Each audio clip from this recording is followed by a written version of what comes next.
What's up, guys? It's John with National Sports Entertainment, and I just wanted to go into tomorrow's football picks. And I, real quick, do a quick recap. So the Army-Navy game went over in hilarious fashion, if you didn't see. So that one, I had that one going under, so we didn't catch that one. That was a leg one. So for a lot of these, we're going to have leg twos tomorrow in the football game. But yeah, that one was pretty entertaining at the end, double overtime. But yeah, I did have the under on that one. Basketball, we about split. We did have the Heat covering. They didn't cover, obviously. We did have the Clippers over, so that went our way. We did have the Cavs going under, which went our way. Had the Mavs, they got blown out. Got the Warriors, didn't get the Nuggets. So you see, we about split. Nothing great, nothing fancy. But again, with the system, that's all we really want is splits because we just closed them out by the third leg. So we got Portland in play here. This one still got a lot of game left for the Portland money line. If you remember, we went Cavs, Portland also, and just a money line parlay. So still a lot of game there. But more importantly, I wanted to go into the NFL because, again, a lot of our leg twos and such are going to be tomorrow. And some of these games jumped right out at me. Some of them I had to think about for a second, so I'm going to tackle them in order. The first one, normally, I would with this kind of game, I would take the Bills. I think 10 points is a good bit of points to be giving up, and I think a lot of people will just take the 10. That being said, I think people are looking at the Jets differently than a few weeks ago.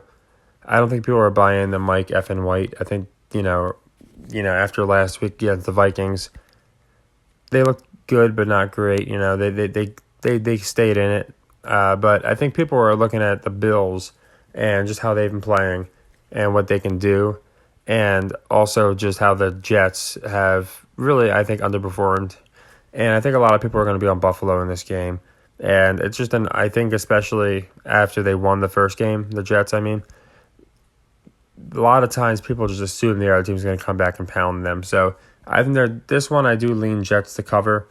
There's always that backdoor opportunity of a win. I don't think that happens. I think they establish the Bills, and then they have the other teams fighting for the wild card spot. Because, again, if the Jets lose, certain teams lose, it keeps other teams like the Browns and even like teams like the Raiders that might not have been in it, it keeps them in it. So I do like the Jets to cover. I don't think they'll win again, but I think they will cover. This one here, I like the Browns to cover. 5.5. And I think a lot of people just assume, okay, it's 5.5. So if they're picking the Bengals, their reasoning is, okay, well, it's not a touchdown. So, we're good if as long as it's not a field goal. They just feel like anything between 4 and 6 points can happen.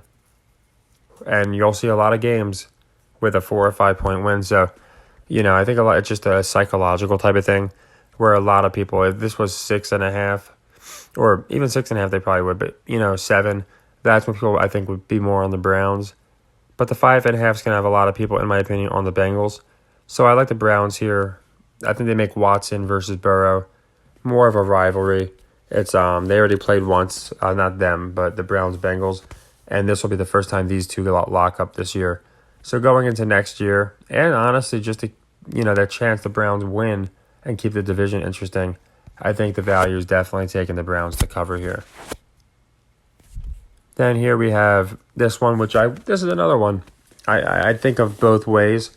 I think of how Dallas has looked really, really good, and the Texans have not. But then I also look at the fact that it's 17 points. So how many people are laying 17 here? Or how many are probably just going to do a teaser? And are people more likely to do a teaser and buy the Texans to 24 or the Cowboys to 10? Those are the things I try and think of. I do think with 17, more people are going to be on the Texans. Normally, I'd look at this metric, the spread, and I'd go with the Texans because I would think, okay, they're not so good against the spread, Dallas is. But again, there's nothing crazy about 9-4 against the spread. And I just think 17 points, even if it is the Texans, I think it's a lot. So I think more public is going to be on, in my opinion, fading Dallas here, taking the Texans plus 17, maybe trying to get lucky on a money line. And I just think that Dallas covers that 17. So I like Dallas to cover. Here, this one is one I start to worry and wonder. Does Vegas do something called reverse traps? Because I feel like they set traps, but are enough people thinking with the logic of betting traps that Vegas would think to do reverse traps? I guess we're going to find out tomorrow, because to me the trap of the century is right here.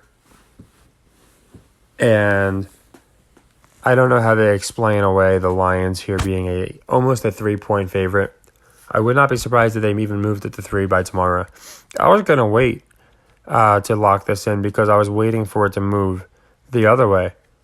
I really thought it was going to move it, to basically even. But when I saw it might move to -3, I locked it in because there's no explaining this. There's no way. I just don't understand this, even at home. I just don't understand. Okay, even with a questionable Harrison Smith, again, there's no way to explain the Lions being a favorite in this matchup. Even if they were getting 2.5, I'd be all over them because the Vikings should be about a 4.5 to 6 point favorite here.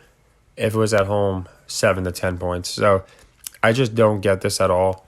This is what I like to call a parlay killer.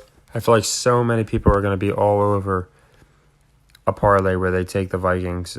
They take a bunch of parlays, and the one commonality in their parlay is going to be the Vikings. So I really do like the Lions in that game to cover the 2.5.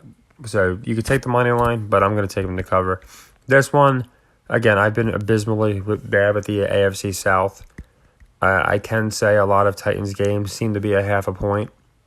And they do want to establish Tennessee, but I think they want to keep things interesting. So I actually think the Jags cover this spread.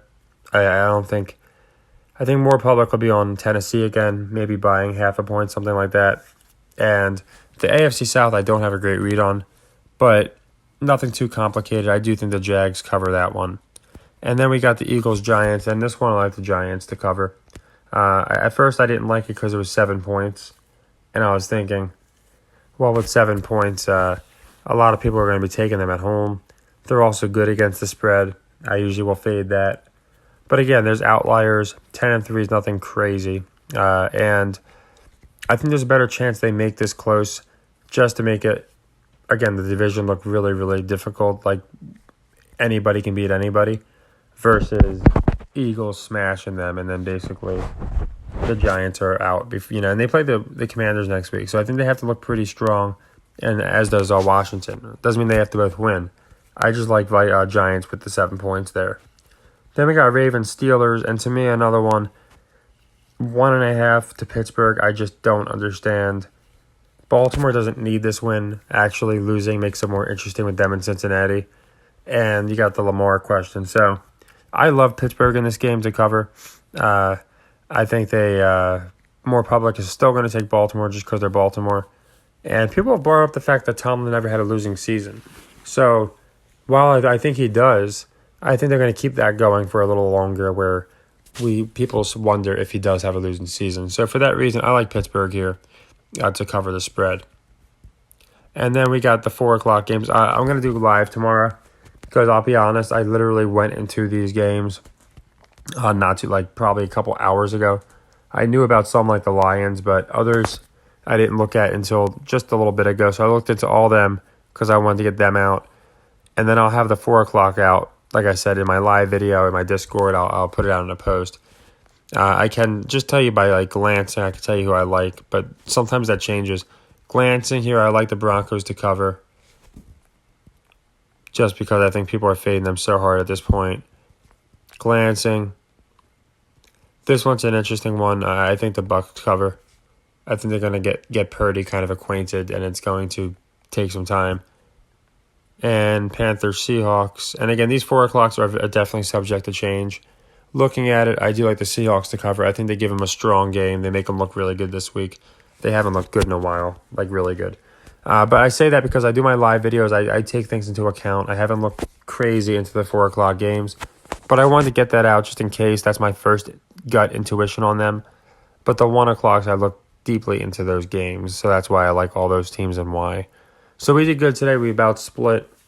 I'm going to go into our legs and stuff too. We're still up around 30 units since I started Sunday, so it's only been a week. And this is just since I started my Discord rig log. The rig stands for random internet guy who I got the system from. But we've been doing good. Like I said, Blazers could make a difference there. But either way, it's more about the system. And a lot of these tomorrow might be leg 2, leg 3s. I post all that in the Discord. Like I said, I literally had to delete Discord and YouTube just to make this video because my data is so bad. Anytime I make a video over 10 minutes, I have to delete all my apps essentially. So, I just wanted to make sure I got our 1 o'clocks out. I will be going live, be way before the 4 o'clock games, probably like 2, 3 o'clock. But I wanted to go into who I liked just off my gut in case I wasn't, for whatever reason, someone missed it. So take care, everybody, and happy earnings.